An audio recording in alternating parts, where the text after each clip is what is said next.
attention, please? And all take your seats.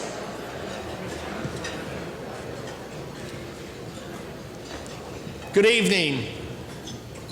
Welcome to the 321st dinner meeting of the Economic Club of Chicago.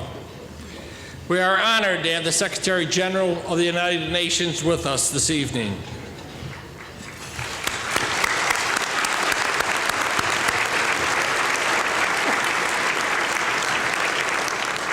This is the first time in the club's 80-year history that the head of the UN is speaking to our members and our guests. In the interest of time, we will forego the regular 10-minute intermission tonight. If you need to leave the room, please do so before the program begins at 7:40. And we ask that everyone remain in their seats after the program until the Secretary General has exited the room. It is now my pleasure to introduce the Mayor of the City of Chicago, who for 19 years has worked tirelessly to make this city better and let the world know what a great city we all have. It's a pleasure to introduce the Mayor of the City of Chicago, Rich Daley. Thank you very much, Brother Bill. First of all, it's a pleasure to be with you tonight, and an honor to say welcome to Chicago, the Secretary General, Ban Ki-moon. This is the first time the Secretary has visited Chicago.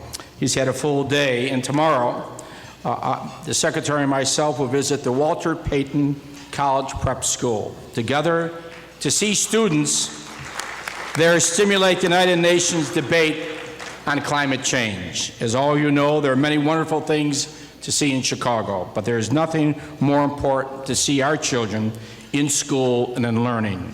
Chicago is a world-class city and significant center of global economy because of you. Our goal is to make a better place every day for people to live, to work, and raise a family. And the single most important issue we deal with here in Chicago is the education. And our hope for a better tomorrow starts with improving our schools, giving all of our children an equal chance to dream and grow and realize their potential. More than ever, a well-educated workforce is necessary to compete in the global economy, make sure the future of our city remains bright. So whenever we have the chance to show a visitor, and particularly a distinguished visitor as a Secretary General, our students hard at work, we will do it. Mr. Secretary General, in Chicago, we believe that people from different backgrounds and ethnic origins can come together to pursue their dreams. In Chicago, we live that ideal every day. We welcome immigrants from around the world as we have for generations. Out of our diversity comes our city's greatest strength. We believe that Chicago remains a beacon of hope and opportunity for people around the world, and that is why our city continues to thrive, while unfortunately many others are struggling. It's also why we believe we will be successful in our efforts to bring athletes and visitors from around the world to Chicago for the 2016 Olympic and Paralympic Games.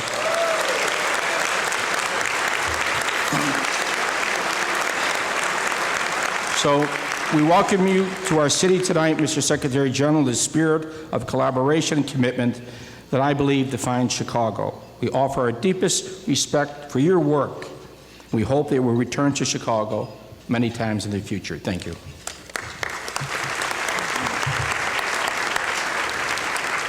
So enjoy your meal. We'll start the program at 7:40. Thank you.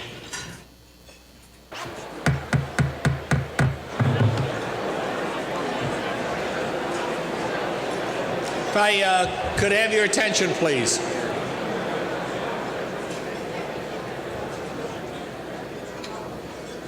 Again, welcome to the Economic Club dinner. The order of tonight's program is slightly different than our usual dinner. We will begin with remarks from His Excellency Ban Ki-moon.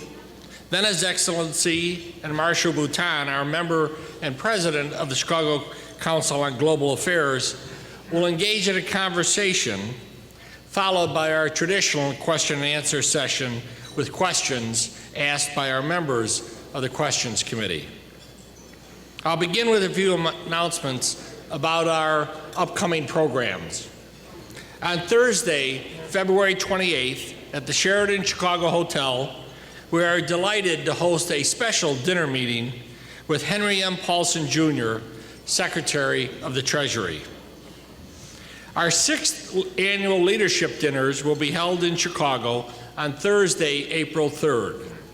For those of you who are new members, past and present leaders of the club will host small, private, members-only dinners. Members who have attended in the past can attest to how unique and special these dinners are. For our annual dinner meeting on Thursday, April 17th at the Palmer House Hilton Hotel, our guest speaker will be Randall L. Stevenson, Chairman and CEO of AT&T. All upcoming meetings are listed on the club's website. It is particularly appropriate tonight, with the head of the UN as our guest speaker, that we acknowledge a prominent part of our membership, representing various corners of the world, Chicago's Consular Corps. And we have 21 countries represented by their consul generals here with us tonight.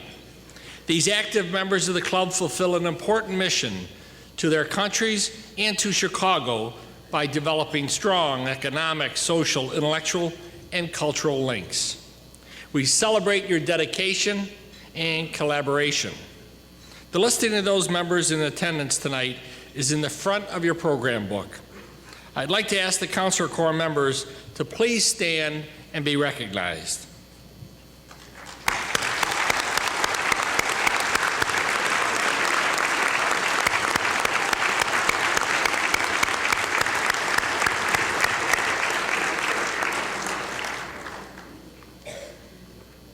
Thank you very much. And now it is my pleasure to introduce those at the speakers table. As I call their names, I will ask each to stand and remain standing until the introductions are complete. Please hold your applause until all are introduced. Beginning at my far left, Carrie J. Heitman, Executive Vice President and Chief Legal Officer, NiSource, Inc. Anil Kumar, Co-founder and CEO, Quinnox.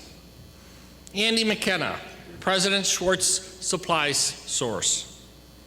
Ambassador James Kenny, President, Kenny Management Services, and former U.S. Ambassador to Ireland. Sue L. Jin, Chairman and CEO, Flying Foods Group. David Bolger, Chief Operating Officer, the Chicago 2016 Olympics Committee. Ambassador William H. Lures, President, United Nations Association of the USA. Adlai E. Stevenson, Co-Chairman of Waymay Capital Company and former United States Senator from Illinois. Jonathan F. Fanton, President, John D. and Catherine T. MacArthur Foundation. Linda Walker Bino, President and CEO, Telmat Limited. Charles L. Evans, President and CEO, Federal Reserve Bank of Chicago. Marshall M. Bhutan, President, the Chicago Council on Global Affairs. The Honorable Patricia Maza Pittsford, Consul General of El Salvador, and the Dean of the Consular Corps of Chicago. The Honorable Richard M. Daley, Mayor of Chicago, and Lester Crown, Chairman Henry Crown and Company, and member of the Executive Committee. And now to my far right, Chesley Manley, Senior Product Manager, Abbott. John Livingston, Director and Managing Director of the Chicago office, McKinsey & Company. Smita Shaw, President and CEO, Span Tech Inc. Dr. William K. Smith, President, Center for International Rehabilitation. Adele S. Simmons, Vice Chairman, Chicago Metropolis 2020, and Co-Chair, Mayor's Climate Action Task Force. Ambassador Alan N. Lever, President, A.N. Lever and Associates, and Chairman of the International Membership Committee of the club. Allison L. Chung, President, Teamworks. John Conroy, Chairman of the Executive Committee, Baker & McKenzie. Lyle Logan, Executive VP and Managing Director of the Northern Trust Global Investments, Northern Trust Company, and a Director of the club. Sheila A. Penrose, Chairman, Jones Lang LaSalle Bank. Charles K. Babrinskoy, Vice Chairman, Aerial Capital Management, and also Director of the club. Deb DeHaas, Vice Chairman and Regional Managing Partner, Deloitte, and Director of the club and Chairman of the Equestrians Committee. Christopher B. Galvin, Chairman, Harrison Street Capital, and Vice Chairman of the club. And now a round of applause for all of our distinguished members.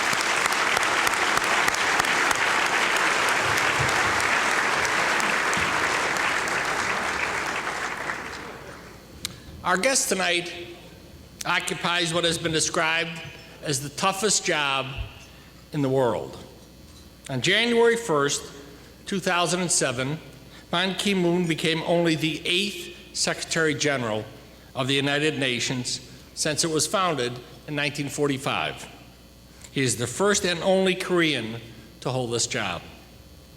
The Economist magazine greeted his election with the following list of issues: rising nuclear demons in Iran and North Korea, hemorrhaging wound in Darfur, unending violence in the Middle East, looming environmental disasters for the earth, escalating international terrorism, proliferation of weapons of mass destruction, and the spread of HIV/AIDS. Well known in the diplomatic community for his intense work ethic, Ban Ki-moon moved quickly to address these issues. He successfully negotiated with the Sudanese government to allow UN peacekeeping forces into Darfur, helping stem the ongoing violence and opening the door to a possible solution.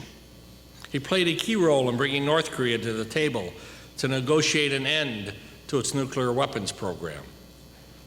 The Secretary General has also said that global warming poses at least as big a threat to our security as war, and he has publicly lobbied the United States to take a much more aggressive role on the issue. Perhaps his biggest challenge may be reforming the UN itself, which has endured considerable criticism over the years for being too bureaucratic, ineffective, and powerless to enforce its own resolutions. He understands, as we all do, that in an increasingly globalized world, our future truly depends on international cooperation. More than ever, we need a strong international institution with the power and influence to bring warring parties together to find peace, to force competing economies to share international resources, and to hold nations accountable for their commitments, and also to forcefully advocate for the protection of human rights around the world. The question is whether any institution can fulfill that role. We are delighted that he's come to Chicago and has included such a wonderful delegation on his trip. He is not only speaking here tonight, but as the mayor said, he is involved in a very special program at Walter Payton High School, where the students involved in a model UN program will have the opportunity to meet the Secretary General. Ban Ki-moon is a lifelong diplomat who has served as a top foreign policy advisor to the President of South Korea on issues of security and trade. He has been posted in South America, Europe, and the United States during his 38-year career. Please join me in welcoming to Chicago the Secretary General of the United Nations, His Excellency Ban Ki-moon.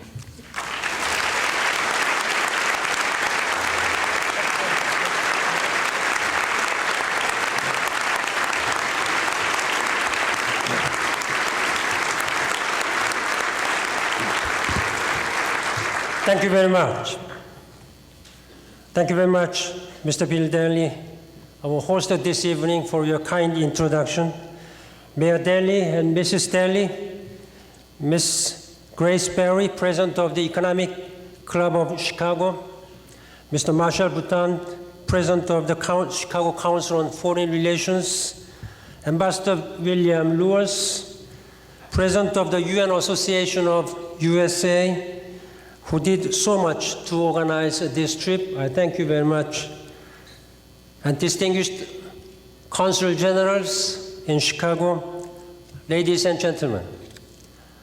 Thank you very much for your warm welcome. It's a great honor and pleasure for me to be here and to speak with you this evening. One of my jobs as Secretary General of the United Nations is to establish a strong partnership with the United Nations' strong supporters, that is, United States of America. I can think of no place better to say this than in Chicago, the cosmopolitan center of the American heartland. This is a part of my ongoing efforts as Secretary General of the United Nations to reach out to the major American cities, major American citizens, to talk about the agendas and goals of the United Nations. United Nations and United States share same goals and objectives. That's a peace and security, development, and human rights. In that regard, I feel very much privileged to visit Chicago as my second such reach out to the American cities. I understand that this is the first visit by any Secretary General of the United Nations, and in that regard, I feel very much honored. In fact, when my plane was canceled last night, I was so disappointed. This only second and the first visit by any Secretary General to Chicago might have been canceled altogether. Then what worried me most was that one of my senior advisors came to me, look, Mr. Secretary General, we have a big problem. You better give up. Once it snows in Chicago, it may continue until springtime. I'm very happy to be here with you.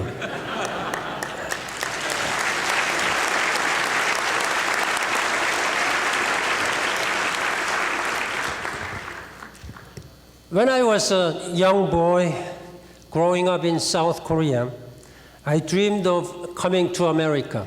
I think that might be dream of every Koreans at that time, because Korea was just over from this Korean War.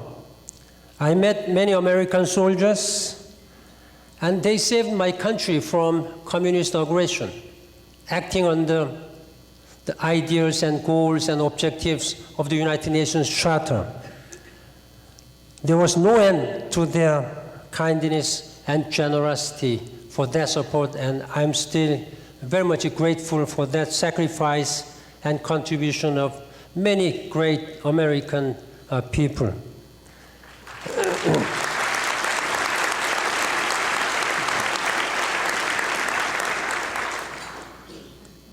I came to Korea first as a teenage exchange student in 1962 for the first time, when I lived with a lovely American family outside San Francisco. At that time, I traveled 4 cities, traveling for 1 month.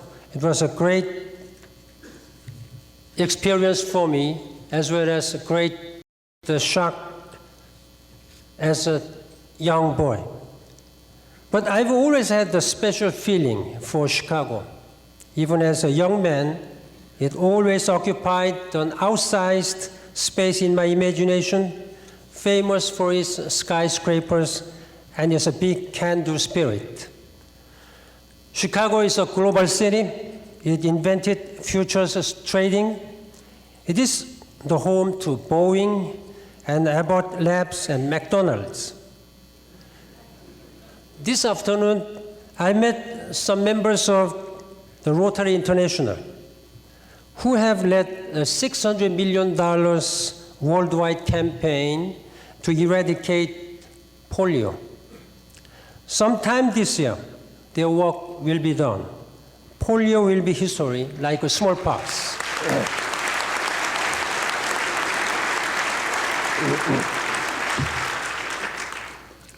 Think of that, a global mission to eliminate a dreaded disease, spearheaded from Chicago. I think that deserves applause.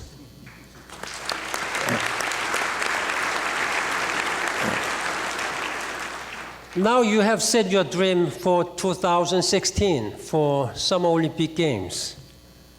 I wish you well.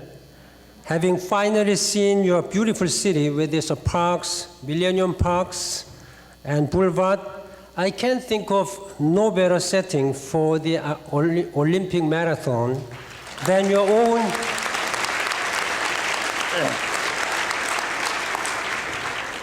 I didn't finish, in fact. Than your own magnificent mile. Just imagine that people are running on this magnificent mile, the marathon.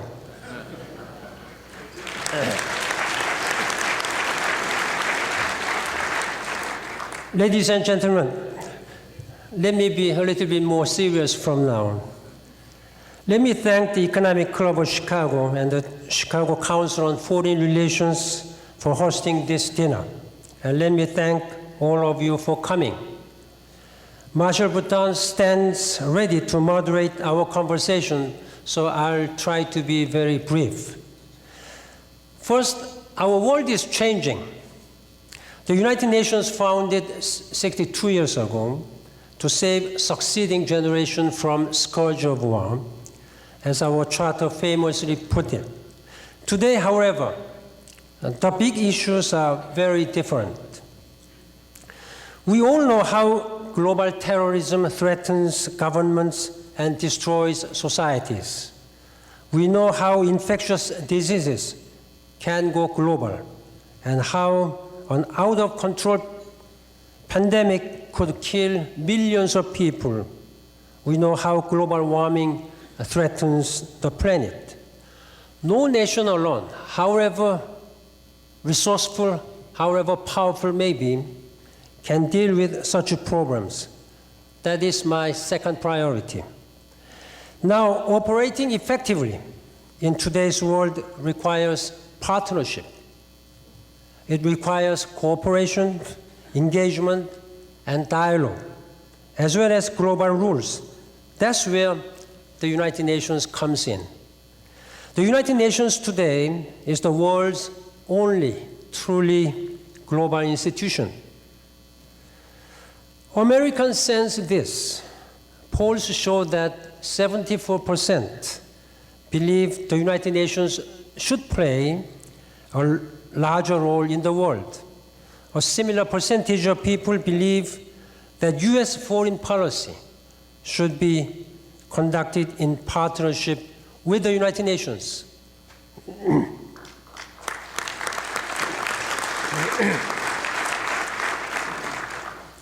When a disaster strikes, like a tsunami in Southeast Asia 3 years ago, Americans saw that it is the United Nations that coordinated the efforts of thousands of relief workers and channeled the millions of dollars that individual Americans so generously donated to help.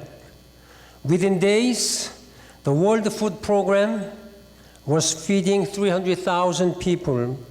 The World Health Organization supplied fresh water and immunizations, preventing fatal outbreaks of disease.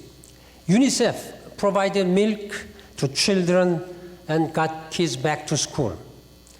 Americans also know that the United Nations is the only hope for Darfur, a conflict where America has called for action loudly.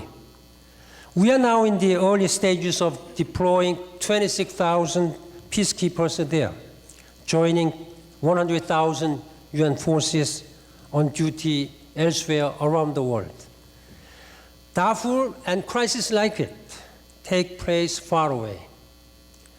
They unfold largely on our TV screens. So let me conclude these remarks on a topic closer to home, closer to us, one that affects us all. That's climate change, the defining challenge of our era. Chicago has been a pioneer, thanks in large measure to Mayor Daley's determination to make your city one of the greenest in America. You have become leaders in environmental design, conservation, and alternative energy.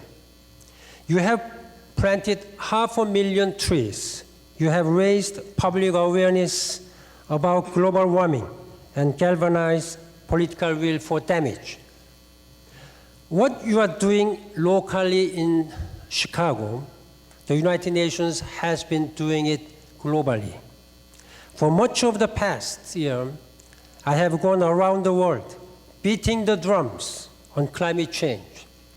I have traveled to Antarctica, the Andes, to see melting glaciers. In Brazil, I saw how much of the Amazon rainforest is turning to savanna. In Chad, I have seen the devastating effect of climate change, which has shrunken the size of Lake Chad to 1/10 of its original size in only 30 years. The United Nations has done much to highlight the crisis. The Intergovernmental Panel on Climate Change of the United Nations, IPCC, this is an international consortium of more than 2,000 scientists. They shared this year's Nobel Peace Prize. They proved beyond doubt that global warming is real and that humankind is the cause. We have organized meetings of leaders around the world, most recently at the December Climate Change Summit in Bali. The point I want to make is that we here in this room are part of the solution. As business people, you will appreciate the power of markets and innovation to change the world. In this, the United Nations is your partner. As I see it, any solution to climate change should be about shaping the world's economic future. We have experienced several great economic transformations in our history. The Industrial Revolution, the Technology Revolution, our modern era of globalization. Now we are on the threshold of another revolution, the age of green economics. Visiting Silicon Valley last summer, I saw how small venture capital is powering into new renewable energy and fuel efficiency technologies. The UN Environment Program estimates that global investment in zero greenhouse energy will reach $1.9 trillion by 2020. Seed money for a wholesale reconfiguration of global industry.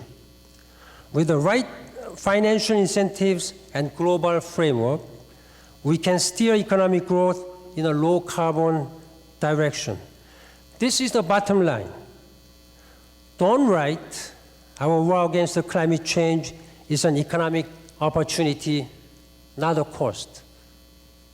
People say that this action should have been taken yesterday, but it may not be too late if we take action today. The cost of inaction will be far, far greater than the cost of action today. The most forward-looking CEOs know this. That's one reason why business people in so many parts of the world are demanding clear and consistent policies on climate change, global policies for a global problem. Business needs ground rules, a framework in which to operate and invest. Helping to create this is very much the work of the United Nations. In this, as in so much else, we here are natural partners. Ladies and gentlemen, and Mayor Daley, and you're good citizen of Chicago, I thank you very much for your enlightened global citizenship, and I look forward to our conversation. Thank you very much. Secretary General.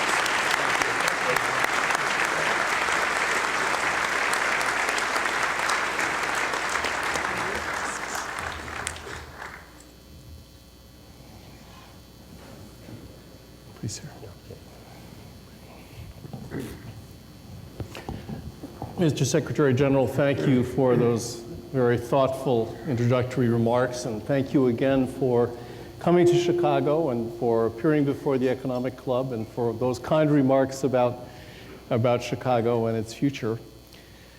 I'd like to begin by asking this. I understand that you carry in your pocket the sayings of Confucius about stages of life.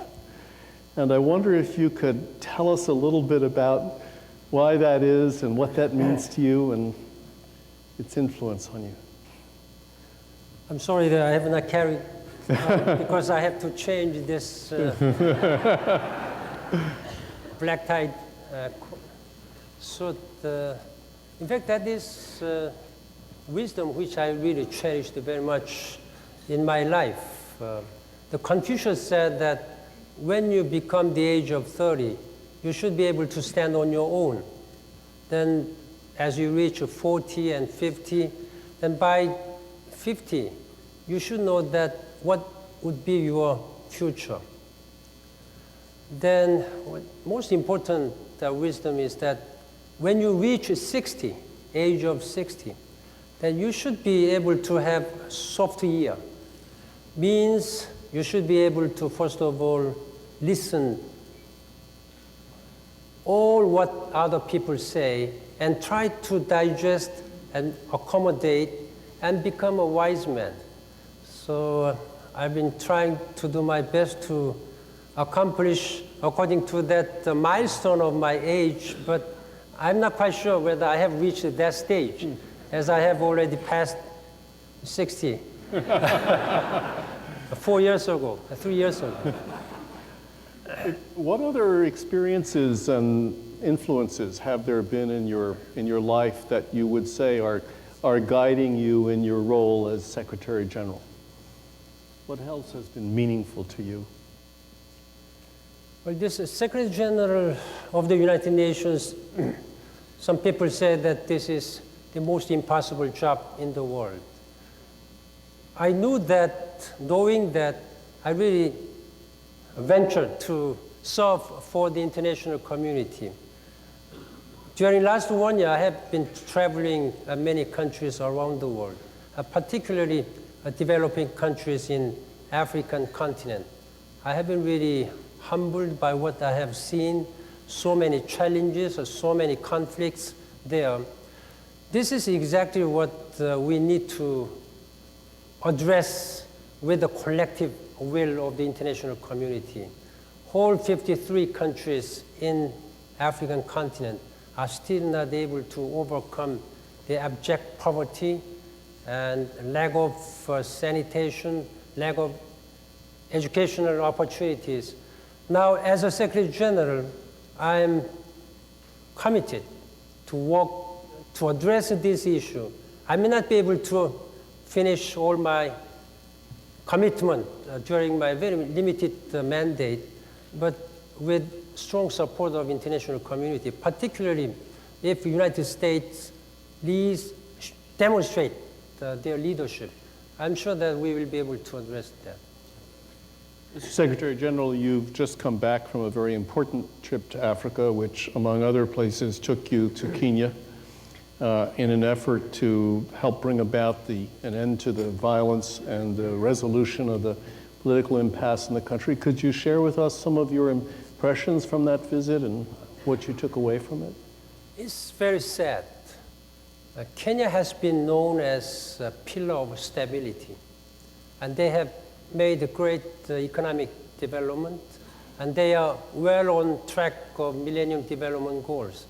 Suddenly, they have been engulfed in this violence right after the December presidential election.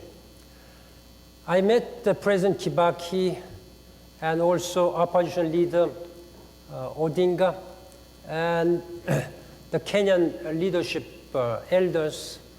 My message at that time was very simple and clear. Stop this violence. Stop killing each other.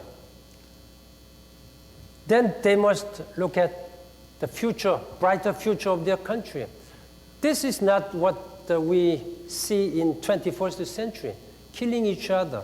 So they must first of all stop this killing each other and resolve all the issues through dialogue in a peaceful way.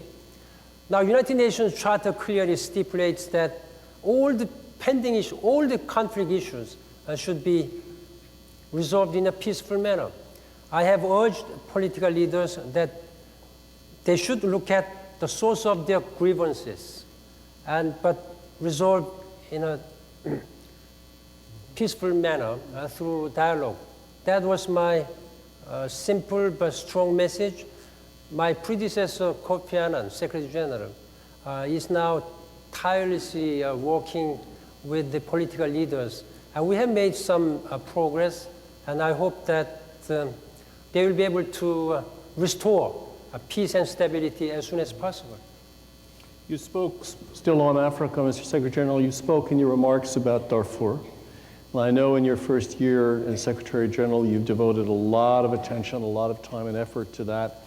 And could you elaborate a little for us on where you stand in terms of getting the peacekeeping force on the ground and what obstacles there still are? You said the support of the international community is critical to that.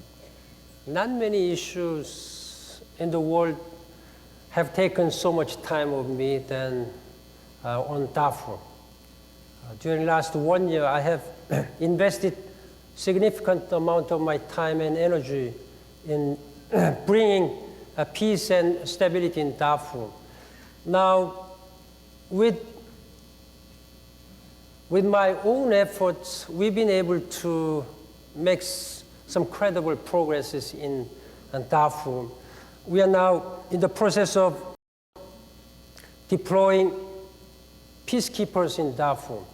At this time, we have 9,000 soldiers, but we need to expedite this deployment process up to the full strength of 26,000. Last week in Addis Ababa, I had a good meeting with the President Bashir and African Union chairperson, and we agreed that we expedite this deployment process. There has been some disagreement and uncomfortable relationship in deploying this issue because Sudanese government and President Bashir, they have been insisting that all these forces should be African. We have an agreement that predominantly there will be African soldiers, but there should also be some non-African soldiers, being this is a hybrid operation. This is AU-UN hybrid operation. In fact, this is an unprecedented, huge operation, having this operation between United Nations and African Union. However, I think we are now heading toward the right direction. There are other issues. I'm not going to go into more technical, detailed matter because it may be difficult to understand all the sources of this problem. There is a problem between South and North Sudan.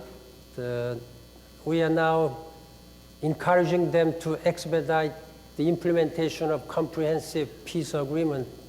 And also there is a political negotiation.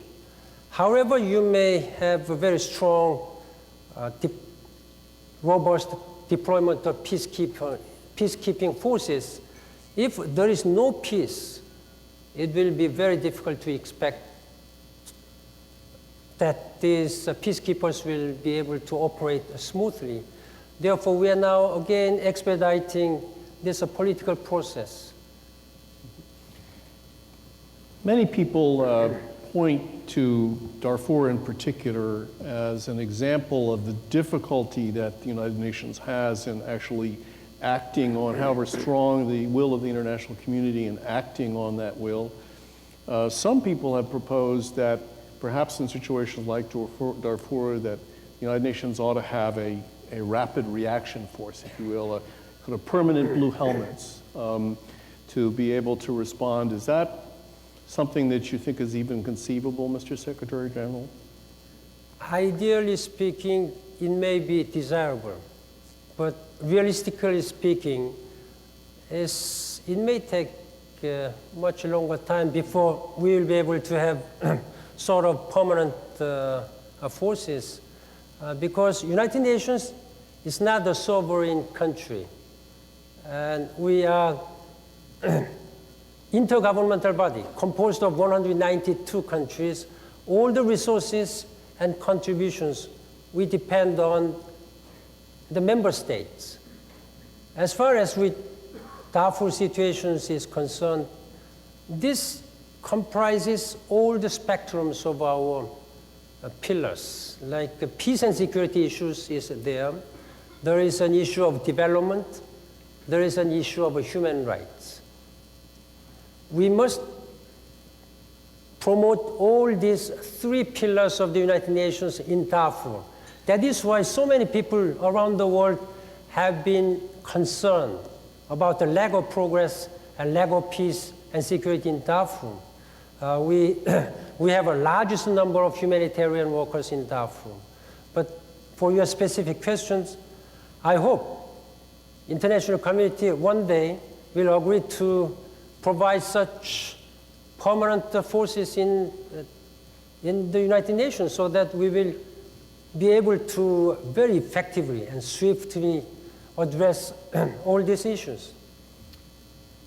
You have here, Mr. Secretary General, a very sympathetic audience interested in these issues. Is there anything that you would like the United States to do in addition to what it's done, beyond what it's done, to help in bringing about a resolution in Darfur? We need support from whole international community. We've been mainly talking to Sudanese government, urging them to do their implementing their commitment. Now, from our end, we need to do our own. We are still lacking very critical assets, like heavy transportations or helicopters, while we have many forces contributions, but we do not have any means to transport them. But I've been talking to all possible potential donors of helicopters and heavy transportation equipment, but I have not been able to. Secretary General of the United Nations is not able to have all the resources. We have a very limited resources. All these limited resources should come from the member state.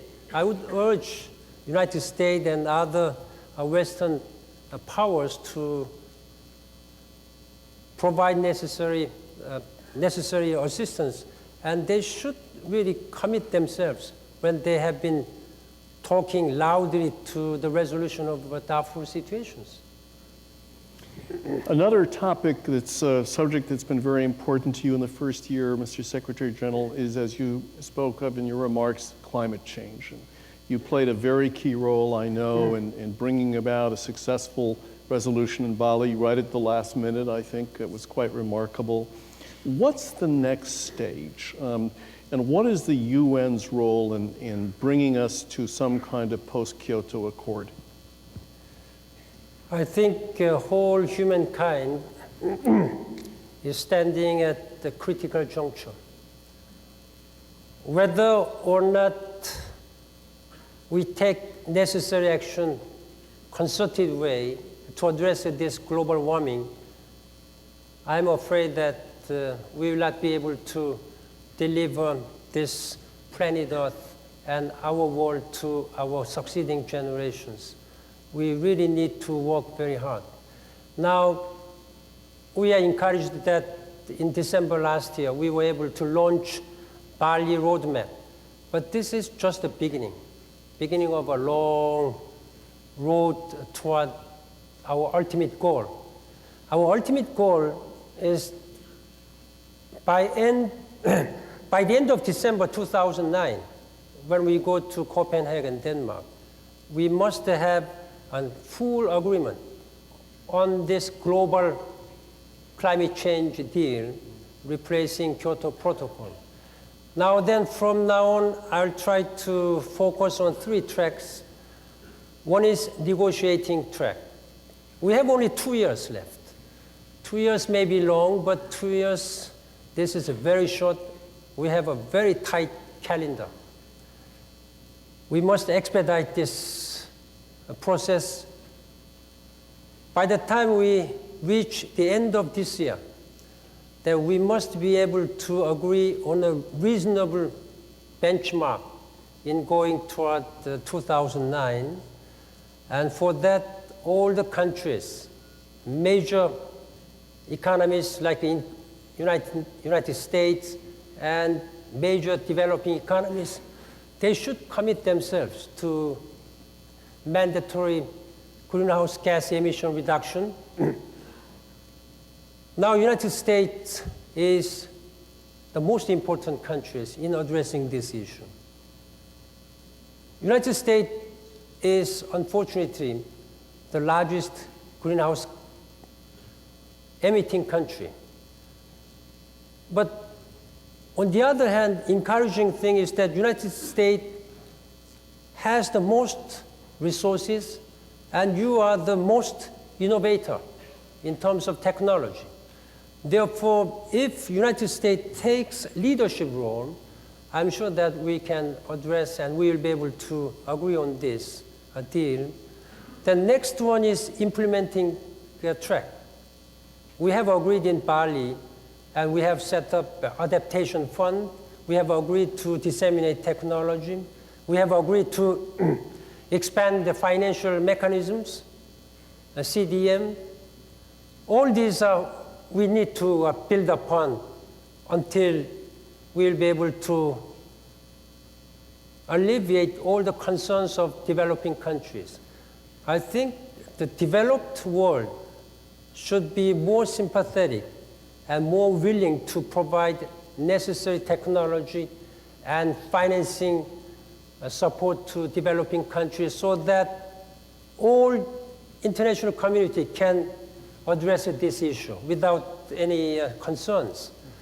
And thirdly, I will continue to galvanize the political will of the leaders of the world, and so that we will be able to maintain and sustain this momentum which has been created in Bali roadmap. This is my commitment. And I would really urge, again, that the United States takes a leadership role. I'm encouraged that the future President of the United States, having listened to all campaign platforms, I'm more encouraged that the United States will take leadership role in the future. One of the things I think that all the candidates have said, Mr. Secretary General, about the climate change and a post-Kyoto agreement is the importance of India and China being included as they were not in Kyoto. So do you think that India and China are ready to join the world? Their position has been in the past that the West created the problem, the West can solve the problem. What gives you some hope on that score? Now, many people talk about United States as a developed country and China and India as a major developing economies. India and China have been playing constructive role even in a Bali conference. I hope they will continue to do so. As I said, developed countries should be able to address the concerns of those developing countries. There are many landlocked countries, many least developed countries, and many small island developing countries whose plight and whose concerns are real. And how to address and accommodate their real concerns and plight, that will be the key in harmoniously agreeing to this global deal by 2009. I know that India and China, they have their own national priorities. They have taken also their own domestic measures. At the same time, whole international community, on the principles, on the basis of principle of common but differentiated approaches, we must work together. Speaking of India and China, Mr. Secretary General, you are the first Asian Secretary General in 35 years. During that time, extraordinary changes have happened in your part of the world, economic and political. Your own country is a leading example of that transformative change. What does Asia bring to the table, so to speak, in the community of nations, given what's happened there economically and politically? Asia is the region where you can see economic dynamics, as we see in South Korea and China and Japan and many other parts of the region. You have seen very smooth democratization process in that. Therefore, I think the active participation of Asian countries will be very important in addressing this climate change, as well as in harmoniously promoting world economy. As we are now talking about with strong concern about the prospect of world economy, at the same time, if you cooperate fully with major economies in Asia, I'm sure that we'll be able to overcome all these concerns. What you've already described, Mr. Secretary General, is an extraordinary range of the most challenging problems that the world faces. The United Nations is the most valuable brand the world has, to put it in corporate terms, for global cooperation. And yet, as you know very well, and you yourself have spoken of this, some Americans have, while valuing the UN, have questioned its effectiveness.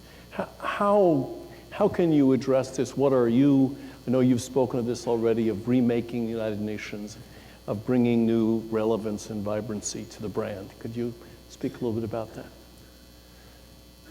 At this time, United Nations is the only universal global body. One may not be able to see any alternative and substitute of this United Nations, not in a foreseeable future. Then the whole international community should nurture and support and strengthen the capacity of the United Nations. Not a single country in the world, even look at the case of United States, however powerful and resourceful one may be, or you may be, then there are so many challenges, so many issues. Not a single country can address. All these issues under the Charter of the United Nations, with the United Nations, I think we can address and we can ensure some harmonious, balanced progress of the international community. There are many global issues.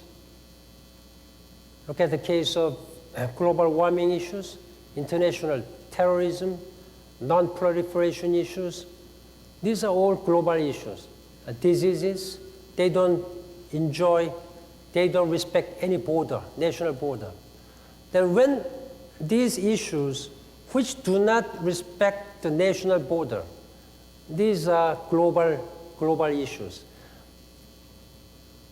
In a positive sense, global commons, then we must secure the global common goods through the use of fully utilizing global common goods. We must address these global issues. This is exactly what I would like to emphasize as Secretary General of the United Nations.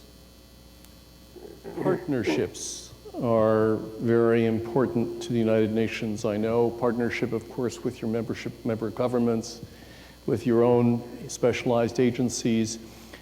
Many in this audience tonight come from the business and professional communities, and many from non-governmental organizations as well. What could you tell us about your thinking about how businesses and professional organizations around the world and NGOs can be helpful to you? United Nations has many constituencies, important constituencies, maybe member states. But we have very limited resources, but as I said, all global problems should be addressed in a global way. Therefore, I regard the strong partnership, trilateral partnership between United Nations, member states, and business communities and civil communities. We must have a very strengthened partnerships among these three. This is what I have emphasized when I attended this Davos forum this year. There came about 2,000 business leaders together with world political leaders. The main idea of that Davos forum, not necessarily Davos forum, all around the world in this world, we need to have a strong participation of business communities. In that regard, business CEOs who are present this evening here, to work together with the United Nations, that will be very much important. Well, Mr. Secretary General, you've recruited about 1,000 new partners, I think, here tonight. This part of our program is over. I want to thank you for your very gracious and thoughtful remarks. And now, Bill Daley. Thank you.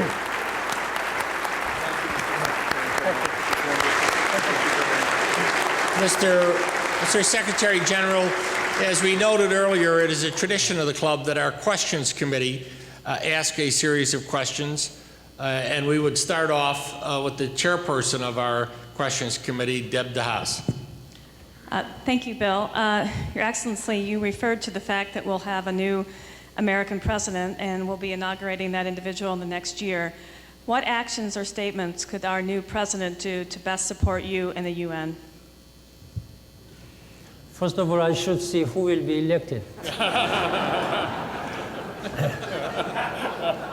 But as I have been watching all this debate and presidential campaign, I think you have all good candidates. One of the important aspects of my wish is that always to have a very close relationship with heads of state of member states, particularly when it comes to the United States. Is the most important part of my job. In that regard, I have been maintaining good relationship with President Bush and other leaders, including Secretary Rice, that I really cherish. Now, as you are going to expect to have a new president next year, I do hope that we will have an even stronger partnership between United Nations and US. The reason why I'm here to reach out to American public is that because I believe the stronger partnership between the United States and United Nations is crucially important for the United Nations. This is even strategic interest to the United States to see, to nurture the strengthened United Nations, and United Nations taking much bigger role in world politics in many areas, particularly when it comes to global issues like climate change, development, promoting human rights. And this is all shared principles and goals, shared between United States and United Nations. And in that regard, I'm optimistic. Our second question, Mr. Secretary General, is from Ken Perillo, who is a member of the committee. Ken? Your Excellency, the peacekeeping mission of the UN has become a much more challenging one of late, with challenges in terms of targeted violence against peacekeepers, funding limitations, and challenges of commitments from UN members. Can the peacekeeping role of the UN be revitalized, and what are steps that might be taken to revitalize it?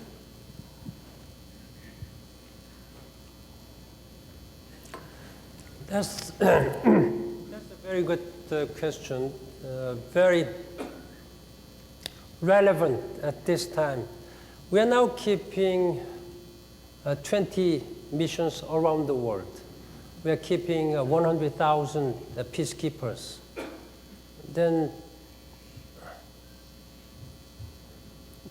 United Nations, even though we are not the nation, sovereign state, is the second largest, only next to United States, who maintains the largest troops in foreign countries, United States and United Nations. But all these soldiers are not permanent peacekeepers. They are all contributions from member states with the contributions, financial contributions from all member states. They are overstretched and not well supported. This really creates some serious problems at this time. We try to strengthen their capacity in keeping peace and stability wherever these peacekeeping forces are stationed. For that possible, we still need the great support from member states, particularly United States. United States pays 27% of total cost of these peacekeeping missions. Now we are talking about, we are now in the process of adding 26,000 more. Now we may have to seriously consider the case of a situation in Somalia. There may be, who knows, some other necessities of deploying peacekeepers. We hope that we should be able to reduce the number of peacekeepers. That means we will see lesser conflict in the region. But still, I'm very much troubled that we are still seeing so many problems. Now, as a part of revitalizing these peacekeeping forces, as soon as I became the Secretary General last year, I have made some structural reforms of these peacekeeping forces. Until last year, the one single department has been maintaining and has been managing 100,000 soldiers all around the world with a very limited manpower and limited resources. By any standard, by any reasonable standard in any organization, let alone military, in even business communities, one small department cannot deal with 100,000. Military operation, training, procurement, human resources, all these have been done by one person. So I have divided into two divisions. One division should focus on management, procurement, and human resources, so that when the other division can only concentrate on military operation strategic planning. So I'm very much encouraged that my structural reform is now working on well, giving some good credits, and I think we are now seeing the good effects from this. Our third question is from Hall Healy.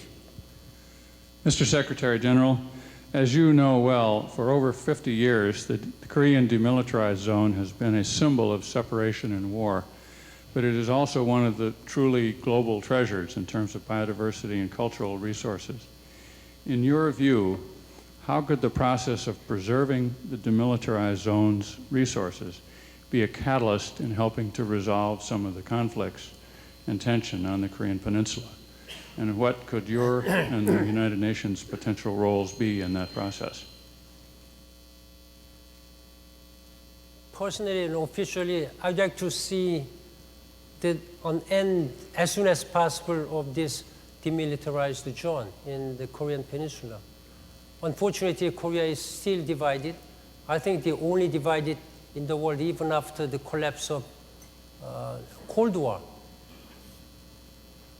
DMZ has been serving to prevent any unnecessary, unwanted military conflict. I think in that regard, it has served the purpose. But at this time, in this 21st century when globalization process is going on and all this reconciliatory process is going on in the Korean Peninsula and in the region surrounding the Korean Peninsula. First and foremost, Korean people should be able to reunify themselves through the process of reconciliation and exchanges and cooperation. Now there has been going on very encouraging development of situation with the 6 parties joint agreement on decolonization of the Korean Peninsula. North Korea has committed to this denuclearization of the Korean Peninsula, disenabling nuclear facilities and programs with the eventual ultimate goal of dismantling their nuclear programs. I hope this process will continue as smoothly as possible, while the other concerned parties to the 6 parties will cooperate fully. Now, with this process, we sincerely hope that there will come permanent peace and security, permanent stability on the Korean Peninsula, changing this current armistice agreement into a peace treaty. That's my hope. And I'm sure that this is the aspiration of the whole Korean people. Thank you very much. Our last question is from Charles Boberskoy. Charlie? Your Excellency, a personal question. Is there any 20th century political leader who is a hero of yours or someone you really admire? And then as a second part, is there any American president that you really, really admire?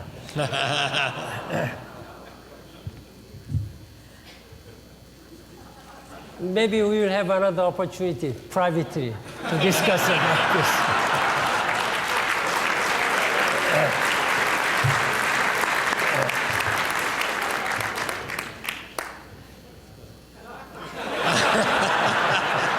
I think we got the answer. Mr. Secretary General, on behalf of the Chicago Economic Club, we thank you for honoring us with your presence. We hope that this is the first of many visits to Chicago, and we thank you for bringing the message of the United Nations and its closeness to the United States to the people of the heartland of America. Thank you very much for joining us. Thank you very much. Thank you.